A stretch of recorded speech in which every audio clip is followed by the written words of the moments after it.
The Secret Garden, Chapter 23. Dr. Craven had been waiting some time at the house when they returned to it. He had indeed begun to wonder if it might not be wise to send someone out to explore the garden paths.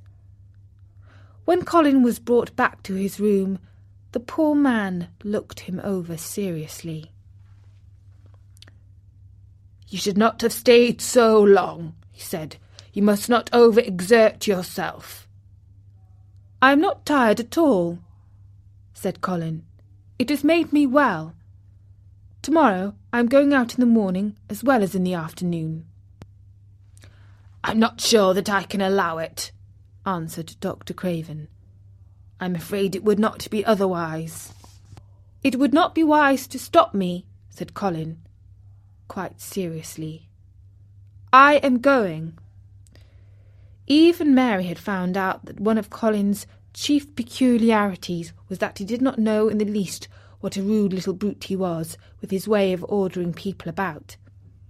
He had lived on a sort of desert island all his life, and as he had been the king of it, he had made his own manners and had no one to compare himself with. Mary had indeed been rather like him herself, and since she had been at Misselthwaite, had gradually discovered that her own manners had not been of the kind which is usual or popular. Having made this discovery, she naturally thought it of enough interest to communicate to Colin. So she sat and looked at him curiously for a few minutes after Dr. Craven had gone. She wanted to make him ask her why she was doing it. And of course she did. "What are you looking at me for?" he said. "I am thinking that I am rather sorry for Dr. Craven."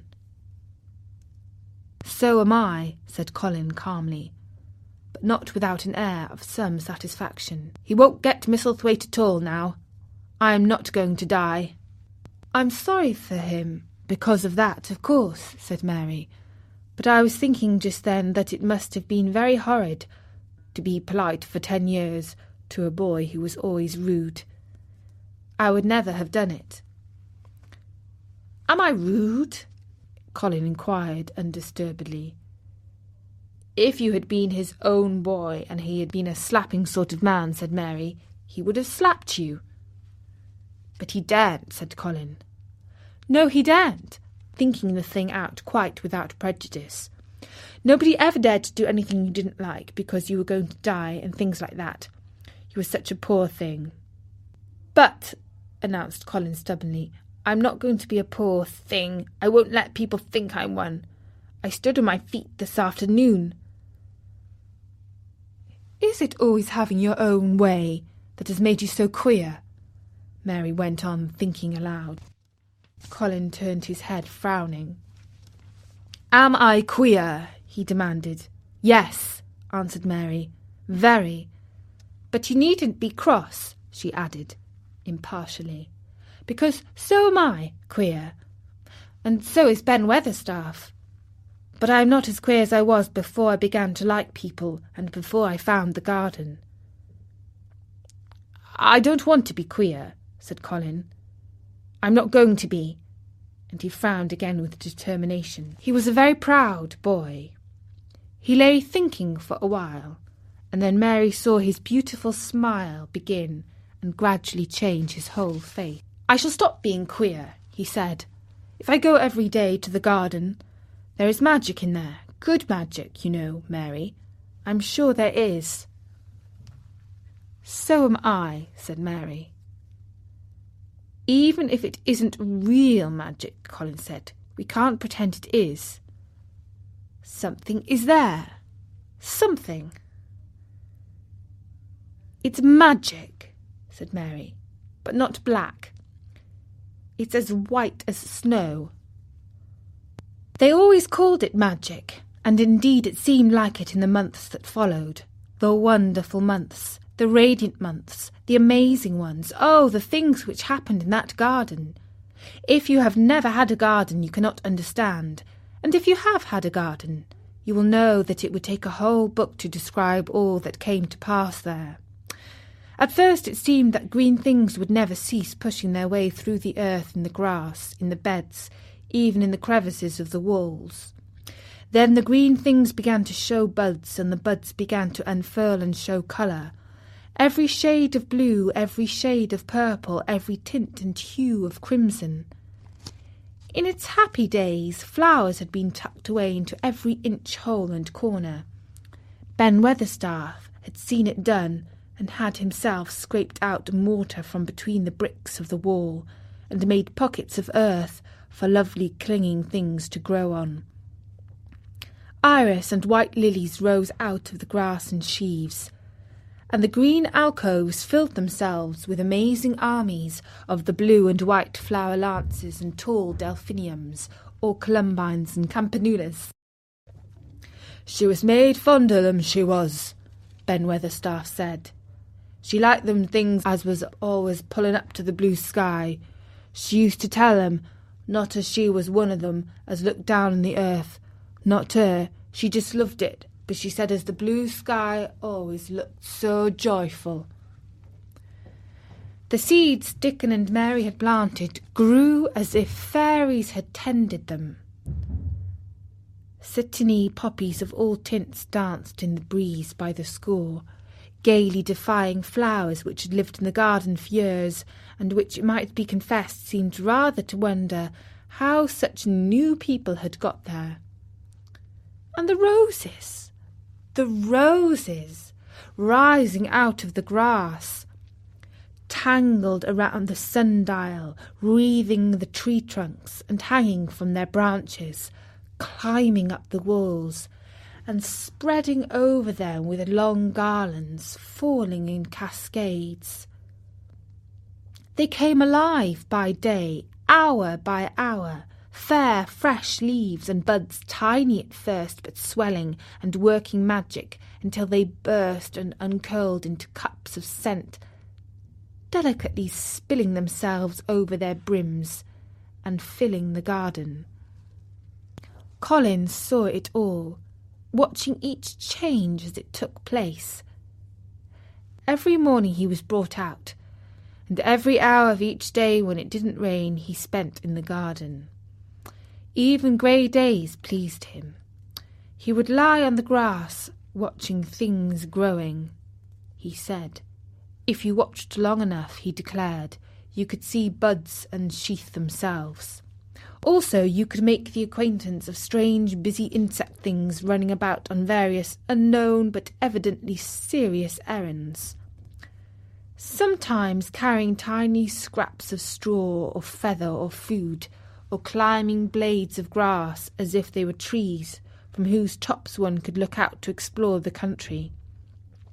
A mole throwing up its mound at the end of its burrow and making its way out at last with the long-nailed paws, which looked so like elfish hands, had absorbed him one whole morning. Ants' ways, beetle ways, bees' ways, frogs' ways, birds' ways, plants' ways, gave him a whole new world to explore. And when Dickon revealed them all and added foxes' ways, otters' ways, ferrets' ways, squirrels' ways, and trout ways, and water rats' and badgers' ways, there was no end to the things to talk about and think over. And this was not half the magic. The fact that he had really once stood on his feet had set Colin thinking tremendously, and when Mary told him of the spell she had worked, he was excited and approved of it greatly. He talked of it constantly.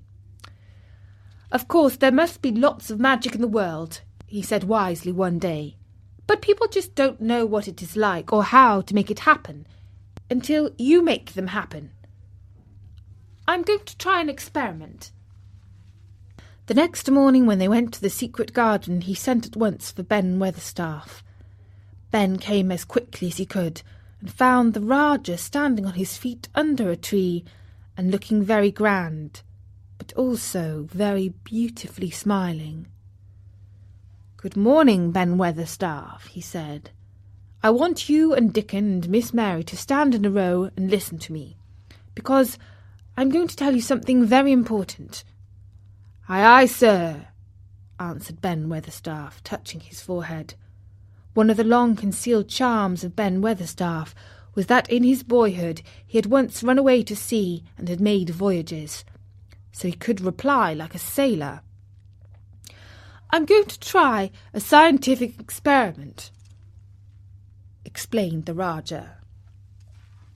"When I grow up, I'm going to make great scientific discoveries, and I'm going to begin now with this experiment." "Aye, aye, sir," said Ben Weatherstaff promptly, though this was the first time he had heard of great scientific discoveries. It was the first time Mary had heard of them either, but even at this stage he had begun to realise that, queer as he was, Colin had read about a great many singular things and was somehow a very convincing sort of boy. When he held up his head and fixed his strange eyes on you, it seemed as if you believed him, almost in spite of yourself, though he was only 10 years old, going on 11. At this moment he was especially convincing because he suddenly felt the fascination of actually making a sort of speech like a grown-up person.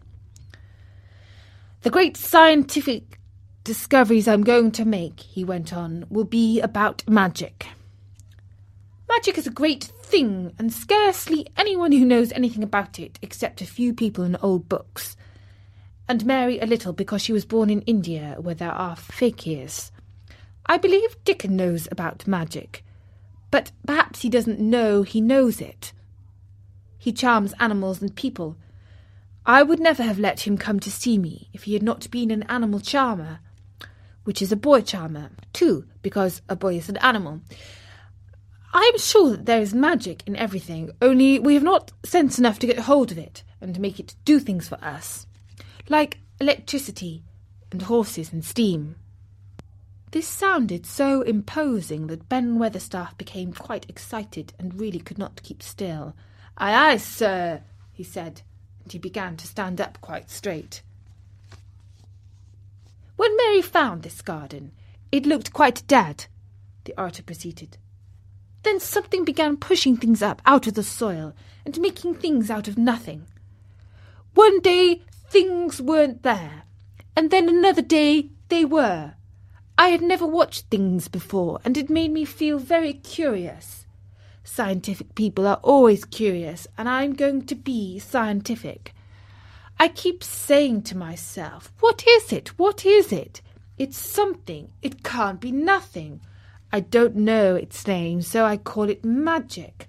I've never seen the sun rise, but Mary and Dickon have, and from what they tell me, I am sure that it is magic too.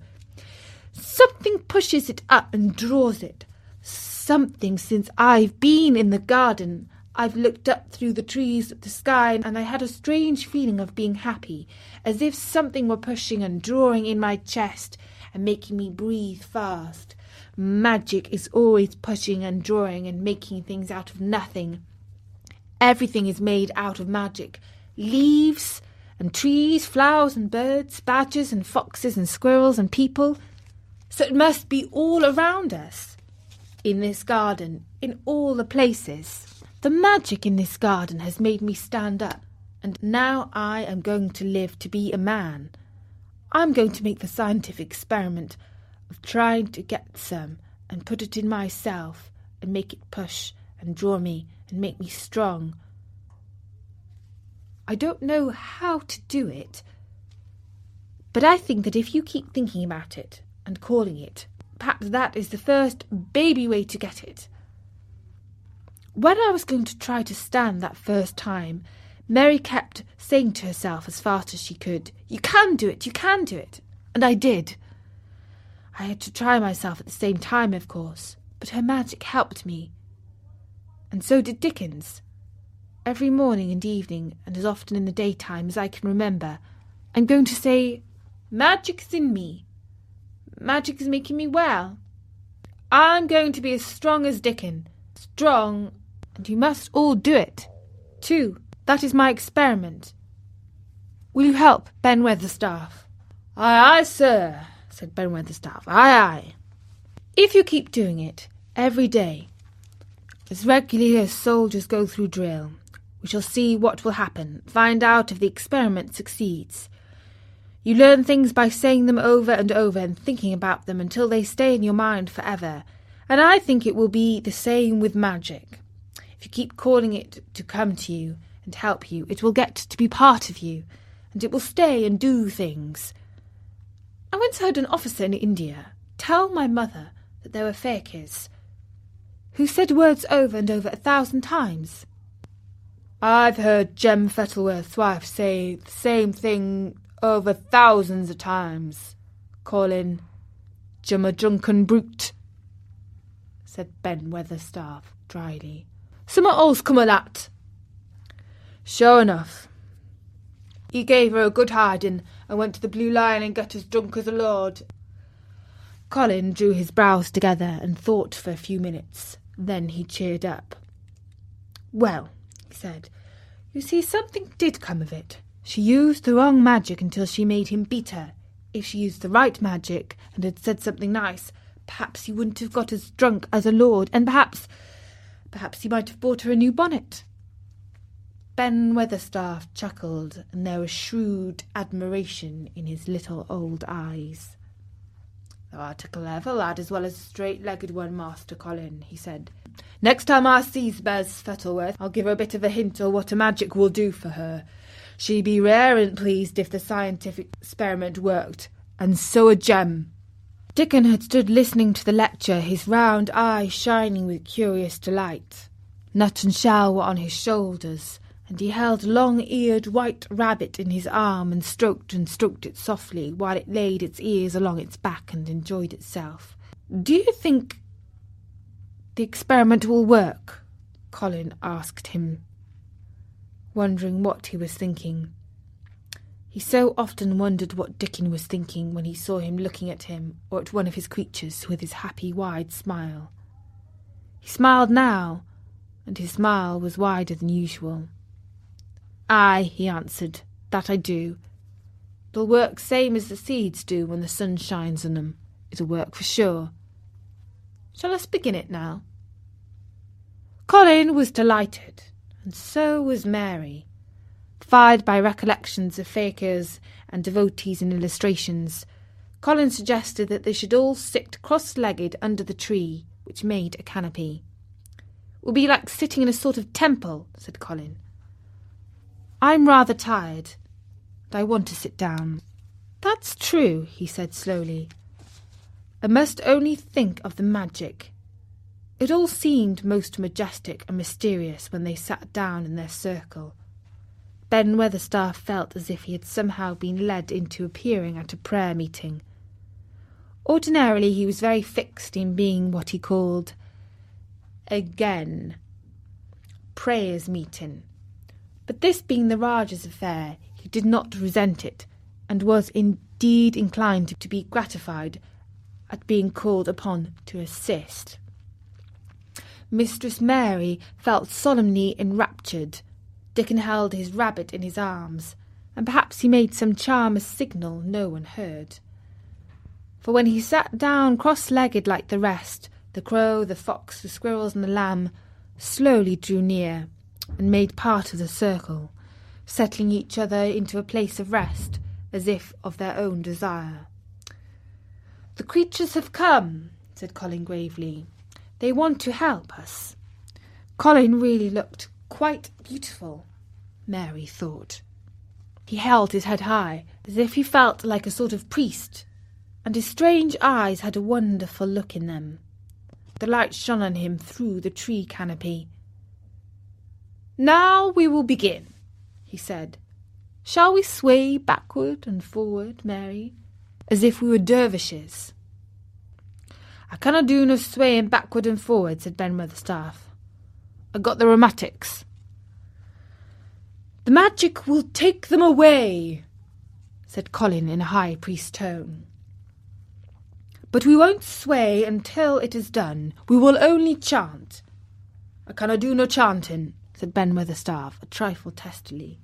They turned me out of the church choir the only time I ever tried it. No one smiled. They were all too much in earnest. Colin's face was not even crossed by a shadow. He was thinking only of the magic. Then I will chant, he said, and he began, looking like a strange boy spirit. The sun is shining, the sun is shining. That is the magic. The flowers are growing, the roots are stirring. That is the magic. Being alive is the magic. Being strong is the magic. The magic is in me. The magic is in me. It is in me. It is in me. It's in every one of us. It is in Ben Weatherstaff's back. Magic, magic. Come and help. He said it a great many times, not 1,000 times, but quite a good number. Mary listened entranced. She felt as if it were at once queer and beautiful, and she wanted him to go on and on. Ben Weatherstaff began to feel soothed into a sort of a dream which was quite agreeable. The humming of the bees in the blossoms mingled with the chanting voice and drowsily melted into a doze. Dickon sat cross-legged with his rabbit asleep on his arm and a hand resting on the lamb's back. Soot had pushed away a squirrel and had huddled close to him on his shoulder. The grey film dropped over his eyes. At last Colin stopped. "Now I'm going to walk around the garden," he announced. Ben Weatherstaff's head just dropped forward and he lifted it with a jerk. "You've been asleep," said Colin. "Not to the sort," mumbled Ben. "The sermon was good enough, but I'm bound to get her for the collection." He was not quite awake yet. "You're not in church," said Colin. "Not me," said Ben Weatherstaff, straightening himself. "Who said I were? Heard every bit of it. You said the magic was in my back. The doctor calls it rheumatics." The Rajah waved his hand. "That was the wrong magic," he said. "You will get better. You have my permission to go to your work. But come back tomorrow." "I'd like to see thee walk round the garden," grunted Ben. It was not an unfriendly grunt, but it was a grunt. In fact, being a stubborn old party and not having entire faith in magic, he'd made up his mind that if he were sent away, he would climb his ladder and look over the wall so that he might be ready to hobble back if there were any stumbling. The Rajah did not object to his staying, and so the procession was formed. It really did look like a procession. Colin was at its head with Dickon to one side and Mary on the other. Ben Weatherstaff walked behind, and the creatures trailed after them. The lamb and the fox cub keeping close to Dickon, the white rabbit hopping along or stopping to nibble, and Soot following with the solemnity of a person who felt himself in charge. It was a procession which moved slowly, but with dignity. Every few yards it stopped to rest. Colin leaned on Dickon's arm, and privately Ben Weatherstaff kept a sharp lookout. But now and then Colin took his hand from its support and walked a few steps alone. His head was held up all the time, and he looked very grand. "The magic is in me," he kept saying. "The magic is in me, making me strong. I can feel it. I can feel it." It seemed very certain that something was upholding and lifting him. He sat on the seats in the alcoves, and once or twice he sat down on the grass, and several times he paused in the path and leaned on Dickon. But he would not give up until he had gone around all the garden. When he returned to the canopy tree, his cheeks were flushed, and he looked triumphant. "I did it! The magic worked!" he cried. "This is my first scientific discovery." "What will Dr. Craven say?" broke out Mary. "He won't say anything," Colin answered, "because he will not be told. This is to be the biggest secret of all. No one is to know anything about it until I have grown so strong that I can walk and run like any other boy. I shall come home here every day in my chair, and I shall be taken back in it. I won't have people whispering and asking questions, and I won't let my father hear about it until the experiment has quite succeeded. Then, sometime when he comes back to Misselthwaite, I shall just walk into his study and say, "Here I am. I'm like any other boy. I'm quite well, and I shall live to be a man. It has been done by a scientific experiment." "He will think he is in a dream," cried Mary. "He won't believe his eyes." Colin flushed triumphantly. He had made himself believe that he was going to get well, which was really more than half the battle, if he had been aware of it, and the thought which stimulated him more than any other was this imagining what his father would look like when he saw that he had a son who was as straight and strong as other fathers' sons. One of his darkest miseries in the unhealthy, morbid past days had been his hatred of being a sickly, weak-backed boy whose father was afraid to look at him. "He'll be obliged to believe them," he said. "One of the things I'm going to do after the magic works, and before I begin to make scientific discoveries, is to be an athlete." "We shall have thee taken to boxing in a week or so," said Ben Weatherstaff. "That'll end with thee winning the belt and being champion prize fighter of all England." Colin fixed his eyes on him sternly. "Weatherstaff," he said, "that is disrespect. You must not take liberties because you are in the secret, however much the magic works. I shall not be a prize fighter. I shall be a scientific discoverer." "Pardon, sir," answered Ben, touching his forehead in salute. "I ought to have seen it wasn't a joking matter." But his eyes twinkled, and secretly he was immensely pleased. He really did not mind being snubbed, since the snubbing meant that the lad was gaining strength and spirit. And that was the 23rd chapter of The Secret Garden. And so Colin is finding better health in the secret garden. He's roused the spirits of Ben Weatherstaff and young Mary and Colin with his belief in the magic of the garden. Let's see if Mary will be able to help Colin with his ambition to be a scientific discoverer in this next chapter of The Secret Garden.